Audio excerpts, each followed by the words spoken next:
So together with the whole family and your fans, very proud kami sa'yo and lagi naman kami naniniwala sa'yo. So, thank you dahil lumabang ka.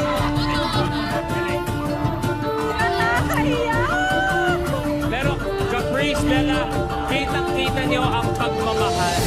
Nung tinawag ang pangalan ninyo bilang big winner, ano yung unang pumasok sa isip ninyo? Caprice, ikaw muna. Sobrang nagulat po talaga ako. Sobrang nagpapasalamat po ako. Kila Miss Annette, Miss Joy, Miss Cory, Direk Loren, Boss Vic, Kuya Jess, I love you all. Sobrang thank you po. Maraming salamat po sa lahat. Bella? Thank you po.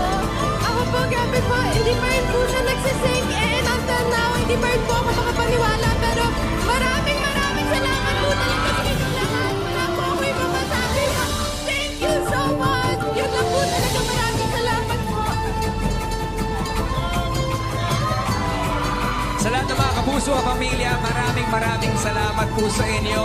At siyempre, sa lahat ng mga kulay na kwento at journey ng ating mga kabataang Pinoy housemates. Ang mga kabataang muling pinatunayan ang galing, talento, diskarte, kabutihan at pagpapakatao ng Pinoy.